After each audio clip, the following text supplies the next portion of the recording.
अच्छे अच्छे महाबली, बाहुबली, सूरमा पानी भरते थे? नहीं, अतिक के नास्तबल में। अच्छे अच्छे सीनियर मोस्ट आईएएस थप्पड़ खाकर रिपोर्ट नहीं लिखा पाते थे, और अच्छे अच्छे पुलिस के अधिकारियों को अति गिरफ्तार कर लेता था। पूजा पाल को लिखत पढ़त में ये बात कहने की नौबत कैसे आ गई कि मेरी हत्या हो सकती है और हत्या होगी तो जिम्मेदार अखिलेश यादव होंगे? पूजा पाल डरपोक महिला नहीं है, नहीं तो मायके जाके अपना चुपचाप जीवन यापन करती।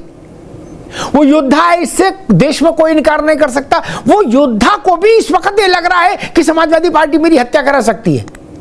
ये तो मामला थोड़ा ज्यादा गंभीर हो गया, नहीं? वरना अखिलेश यादव का नाम लेके कैसे आरोप लगाएगा कोई? अशोक जी, ये छोटी बात नहीं कि अखिलेश यादव का नाम लेके कोई आरोप लगाए।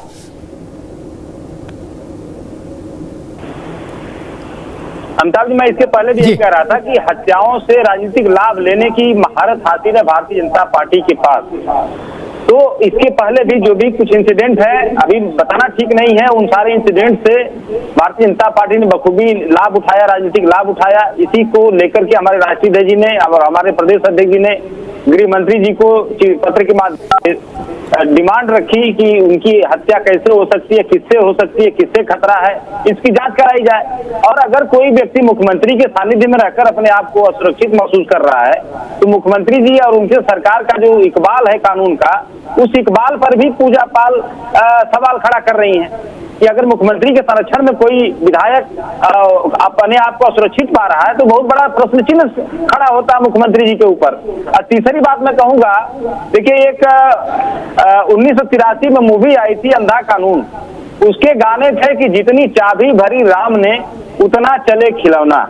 ये गाना सबको पता होगा, सबने सुना होगा। तो इनकी खिलौने की चाबी भर कौन रहा है? जितनी चाबी भरी राम ने उतना चले खिलौना। अशोक यादव जी, आप पूजा पाल को खिलौना बता रहे हैं? ऐसा ना कहो। मैं बता रहा हूँ जी। देखिए अमिताभ जी, अमिताभ जी, किशोर कुमार ने बड़ा अच्छा गाना गाया है। ये खिलौने को चाबी कौन भर रहा है, ये हमारा पीडीए समाज जान रहा है। क्योंकि अगर ये खिलौने में खुद अगर खिलौना बोलता तो ये जरूर बोलता। जो हमारी बहन अभी केशव मौर्य जी के आवास पर चूड़ी उनको भेंट कर रही थी, क्यों भेंट कर रही थी? पीडीए समाज की बहन थी ना, वो कह रही थी कि जो 27% आरक्षण ओबीसी का था उसको 3.86% दिया गया। जो अनुसूचित जाति का आरक्षण था 69,000 शिक्षक भर्ती में, उसको 16.2% दिया गया। तो इस पर न पूजा पाल बोल रही है जो कि अपने आप को पीडीए की विक्टिम बता रही है, न तो ओम प्रकाश राजभर बोल रहे हैं जो कि अपने आप को पीडीए समाज से बताते हैं, नहीं और भारतीय जनता पार्टी के लोग बता रहे हैं। क्योंकि अगर ये लोग 69,000 शिक्षक भर्ती पे एक शब्द अगर बोल देंगे तो योगी सरकार उनको रेल देगी। भोजपुरी बड़ा अच्छा शब्द, रेल देना। तो अगर ये पीडीए के खिलाफ होने वाले उत्पीड़न के खिलाफ अगर ओम प्रकाश राजभर जी की औकात नहीं, मैं तो ऑन एयर कह रहा हूँ, उनकी औकात नहीं कि 69,000 शिक्षक भर्ती के मामले में क्यों बोल दें। तो पूजा पाल भी नहीं बोल सकती। अगर ये लोग बोलेंगे तो सरकार रेल देगी। तो इसलिए ये लोग ऊपर देखे होंगे ना, कोई एक आदमी था आसमान में इसे ऊपर मुकर के थूक रहा था। तो जब आसमान में ऊपर मुकर के थूकेगा तो मुंह किसका गंदा होगा? वही हाल, वही काम पूजा पाल कर रही है। आज अगर वो कह रही है कि पीडीए समाज का उत्पीड़न है, तो बोलती ना पीडीए समाज की बहनें हमारी। ठीक है अशोक भाई, मैं देवेंद्र प्रमुख के पास जाऊं, बीजेपी के पास। लेकिन एक बात जो अशोक भाई ने कही, पीडीए, जब पीडीए का विचार भी किसी के मस्तिष्क में नहीं आया था, पीडीए नाम का भ्रूण भी नहीं था अशोक भाई, तब उत्तर प्रदेश में एक ऐसी घटना घटी, जिस घटना, जब अखिलेश यादव भी मेरे ख्याल से सक्रिय राजनीति में नहीं थे उस ढंग से, मुलायम सिंह का जमाना था, ऐसी घटना घटी जिसने पीडीए का इससे बड़ा कोई घटना दुर्घटना हुई नहीं उत्तर प्रदेश के इतिहास में 75 साल में। उससे बड़ी घटना कोई हुई नहीं पूरे पीडीए में। पीडीए क्या, हम तो कहते थे, लोहिया कहा करते थे ना कि महिला का मतलब पिछड़ा। महिला के लिए उससे बड़ी दुर्घटना पूरे देश में नहीं हुई कि बहन कुमारी मायावती के कद की नेता को के प्राण प्राण लेने की कोशिश सार्वजनिक इस रूप से, प्राण लेने की कोशिश। गली कुची में किसी को पकड़ के मारने नहीं था, किस पर हमला बोल दिया? मायावती पर।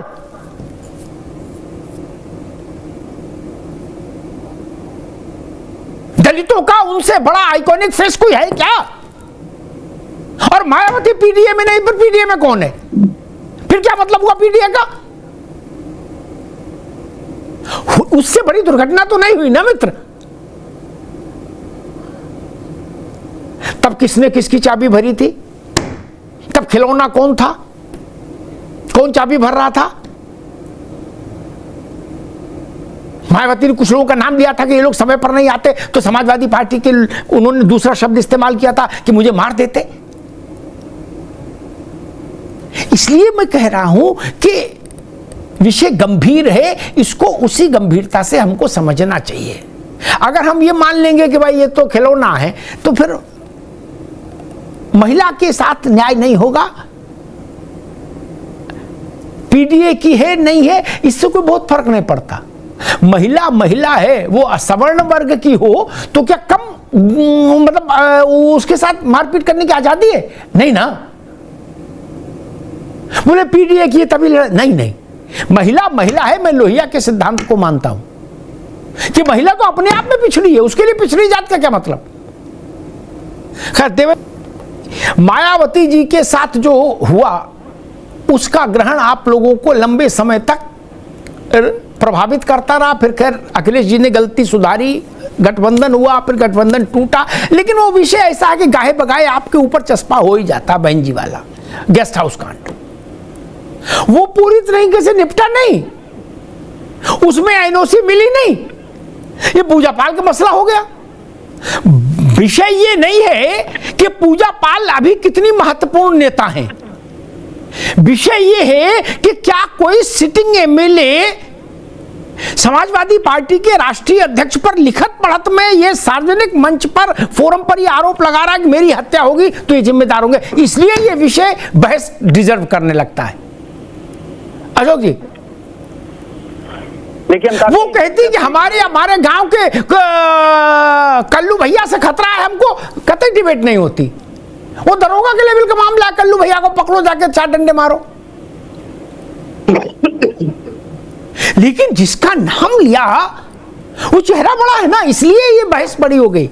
अशोक जी, अमिताभ जी, जब जब पीडीए एकत्रित होता है, जब जब पीडीए यूनाइट होता है, तब तब भारतीय जनता पार्टी कहीं न कहीं वो सपा बसपा के बीच की जो 2004 की लड़ाई थी, उस लड़ाई को ला करके वर्तमान में पीडीए की एकता को छिन्न भिन्न करने का कुछ प्रयास करते हैं। लेकिन पीडीए के लोग आज यूनाइट हैं और पिछली जो भी बातें हुई हैं उस बात को वर्तमान में ला करके अगर कोई ये सोचे कि पीडीए में हम बिखराव का मंसूबा अपना सफल कर लेंगे तो ये असंभव है।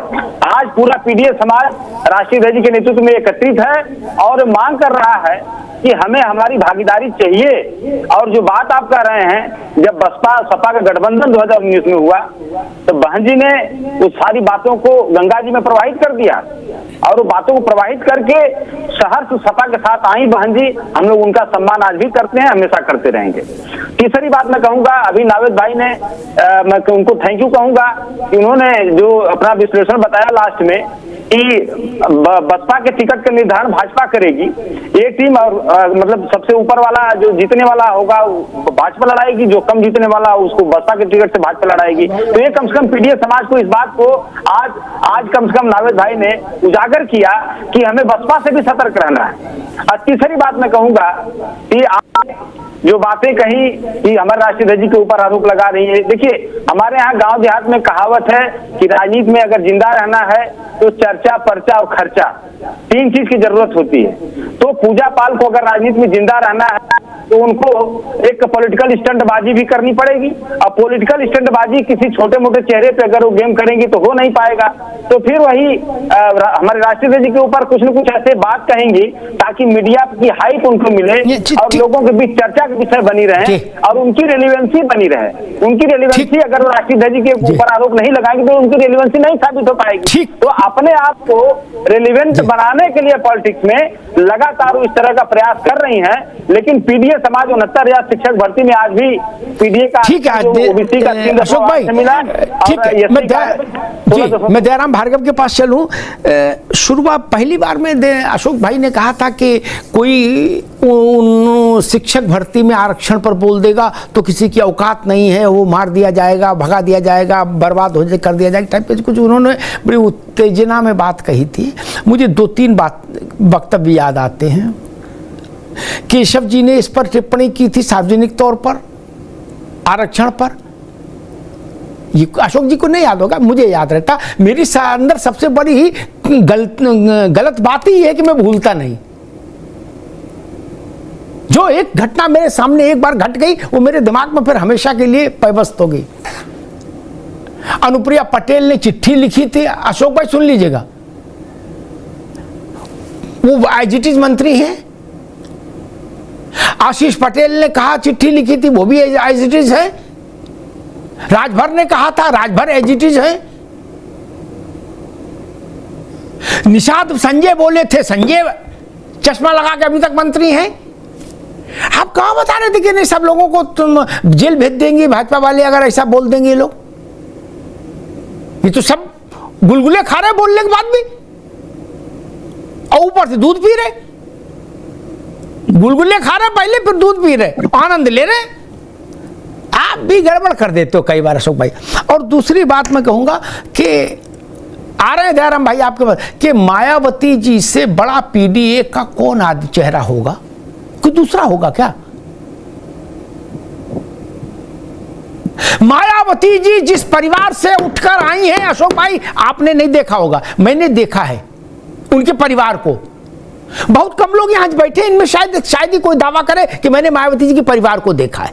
मैंने देखा है जब वो काशीराम जी के सानिध्य में आई थी, तब से उस वैसी स्थिति से आप लोगों में से कोई नहीं आया है। उनसे ज्यादा पीडीए कौन होगा? आप लोग तो तब भी खाते पीते आए हो। वो जिस परिवार से आई हैं, मुझे याद है नरसिंह राव जी ने कहा था, और अब तो हेली मेली है सपा और कांग्रेस का।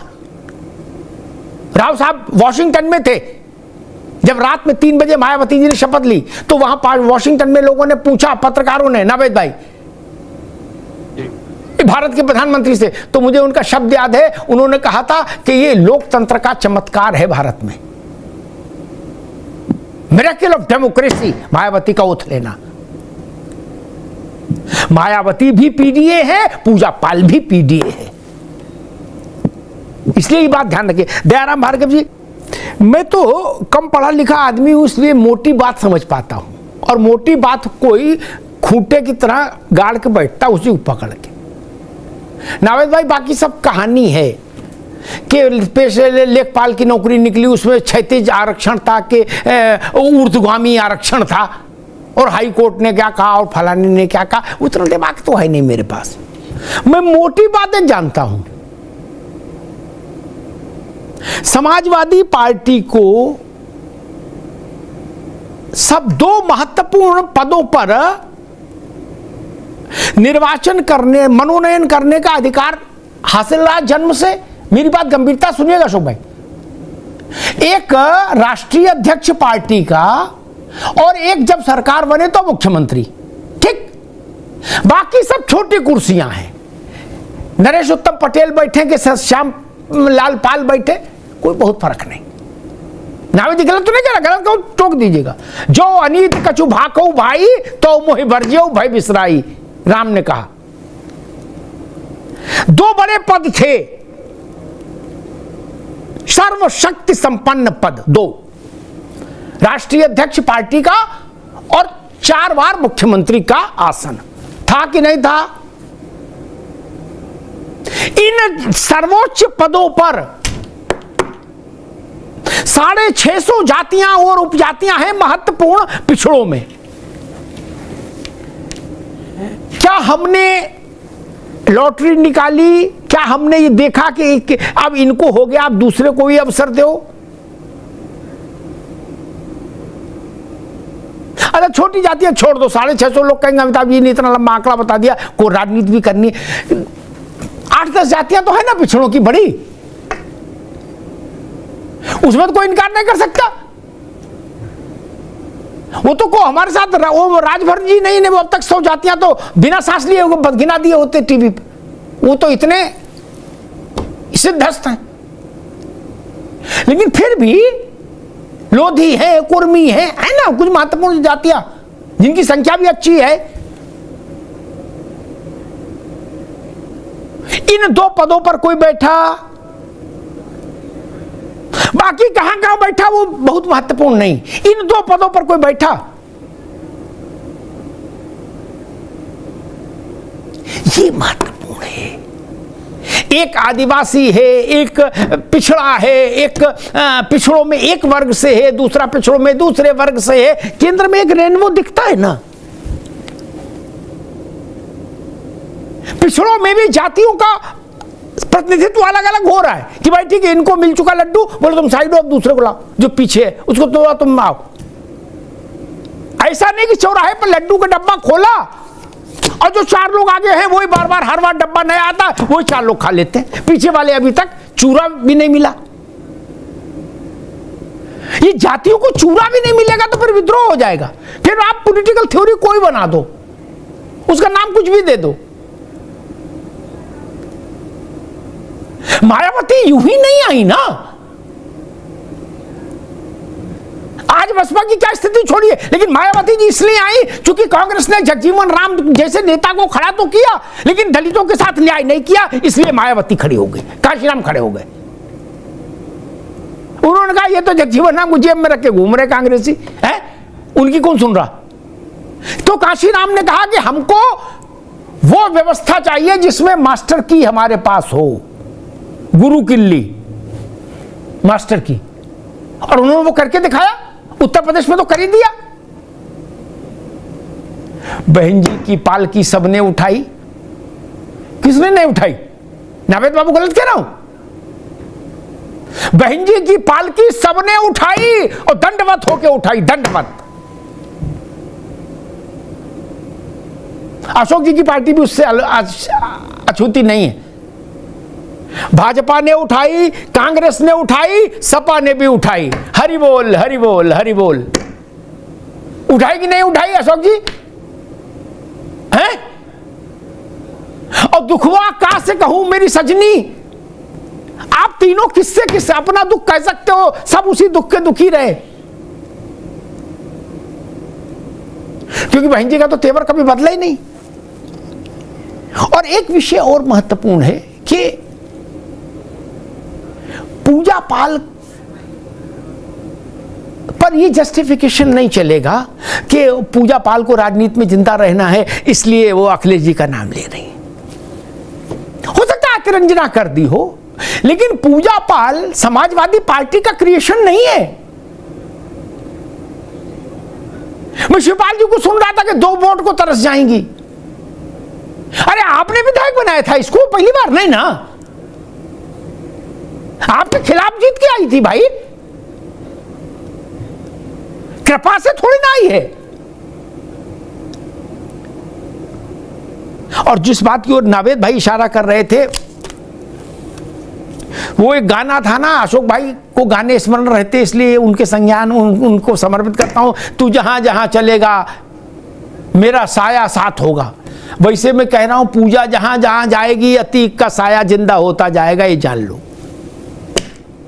अब अतीक किसको नुकसान देगा ये भी जान लो, ये बताने की मुझे जरूरत नहीं, इतना तो कोई बौरा नहीं, सब जानते। अतीक के पक्ष में कोई खड़ा नहीं होगा। अतीक के कुत्ते थे वो भी मर खप गए, अब तो कुछ बचे नहीं वहां है? और पूजा पाल का फोटो जहां दिखेगा वहां अतीक की छाया आई ही जाएगी। पूजा पाल की सारी लड़ाई किस लिए? अतीक। जो सड़क पर बैठ के जूता काट रहा उससे भी पूछो कि पूजा पाल ठीक है कि अतीक, वो दोनों को नहीं जानता होगा व्यक्तिगत तौर। वो कहा भैया अतीक नहीं, ये ठीक है, जानता नहीं पूजा पाल को। लेकिन चाय वाले से पूछो, बग्गी वाले से, ऑटो वाले से, किसी से पूछो, किसान से पूछो, धनवान से पूछो, निर्धन से पूछो कि पूजा पाल ठीक है कि अतीक, उत्तर बहुत लाउड आएगा। यही पूजा पाल की ताकत है। मैं उस बहस में भी नहीं जा रहा, नावेद भाई ने कुछ सूचनाएं दी हैं। हाँ, लेकिन मैं इतना जानता हूं पूजा बड़ी योद्धा है, क्योंकि मैंने अपने 38 साल के जीवन में तमाम बड़े बड़े नेताओं को भय के कारण नावेद भाई राजनीति छोड़ते देखा है। राजनीति छोड़ गए मारे डर के। बोले भैया हम क्यों छोड़ दिए? अरे बोले भैया जिंदा हैं ये कम है। मैं नाम लेके बता सकता हूं, मैंने से पुरुष देखे डरपोक। ये लड़की कम से कम खड़ी तो रही। इसको तो नहीं पता था कि अतीक मारा जाएगा। जो आदमी लोगों को पुलिस गिरफ्तार करती, अतीक पुलिस को गिरफ्तार कर लेता था। नेताजी के समय में घटना घटी थी, अशोक भाई जानते हैं। बड़ी मुश्किल से चिरौरी करके छुड़ाया। बोले अतीक तुम्हें हमारी कसम इन्हें छोड़ दो। कहने नहीं बहुत साले बदमाश हैं, इनको नहीं छोड़ेंगे। बोले तुम्हें हमारी कसम छोड़ो। तब छूटे थे। कभी आपने सुना पुलिस गिरफ्तार कर ली गई हो? उसके खिलाफ ही लड़ी। जो लोग प्रयागराज से हैं, फैमिलियर हैं, वो जानते हैं कि अतीक के इलाके से गुजरने का भी प्रोटोकॉल था कि आंखें कैसी होनी चाहिए है। इतना भय जिस आदमी का हो, मतलब मैं पूजा पाल से कभी नहीं मिला, लेकिन मैं सोचता हूं कि जिस आदमी ने भरी सभा में अपने कुत्ते की टांग मुख्यमंत्री के हाथ में दे दी और फोटो खिंचा ली और एक हाथ मूंछ पे रखा हो, उसके खिलाफ कोई लड़की खड़ी होकर कैसे लड़ ली? छोड़ो आर्टी पार्टी राजनीति, छोड़ो। छोटी बात है क्या भाई? 500 राउंड से ज्यादा फायर मारा था इन लोगों ने इसको मारने के लिए, और अस्पताल तक गए उसके पीछे राजू के। और कोई बच्ची होती नावेद भाई जिसको 20 दिन भी नहीं हुए होते इस बेबा के, मायके चली जाती सब छोड़कर, कहती भाई ना। वो जो जिजीविषा है ना, उस जिजीविषा को प्रणाम। मैं नहीं जानता पूजा पाल व्यक्तिगत तौर पर क्या है, नहीं जानता, लेकिन वो जिजीविषा बड़ी है। उस जिजीविषा को हर पिता को प्रणाम करना चाहिए, हर भाई को प्रणाम करना चाहिए। बहन हो तो ऐसी और बेटी हो तो ऐसी। अशोक भाई छोड़िए पार्टी के चक्कर में मत पड़िए। हमारे यहां इन्हीं को महिषासुरमर्दनी कहा है। ऐसी ही नारियों के लिए ये शब्द आया होगा, महिषासुरमर्दनी। जो लड़ जाए, प्राण हथेली पर रख के लड़ जाए। ये तो भला हो योगी जी आ गए, परिस्थितियां बदली, वरना कौन जानता था कि प्रयागराज में अतीक का सूर्यास्त हो जाएगा? कोई नहीं जानता था, ना कोई मानता था। लोग मानते थे अमरावती लिखा के आया है अतीक। उसके खिलाफ लड़ना। हमने तो अतीक के जूठे कप उठाते विधायक सांसदों को देखा ना विद भाई। क्या विधायक सांसदों को अतीक के जूठे कप उठाते देखा और वो अतीक से गाली खाते देखा। उसकी टेरर का मामला ये था। उससे जो लड़की लड़ी होगी उसको लांछित तो नहीं करिए। राजनीति अपनी जगह, कोई भाजपा में रहे, कोई सपा में रहे, कोई बसपा में रहे, कोई कांग्रेस में रहे, कहीं रहे, लेकिन इसलिए लांछित नहीं करिए। नारी सम्मान की लड़ाई को सम्मान दीजिए। सम्मान नहीं दे सकते तो ट्रोल मत करिए। धन्यवाद।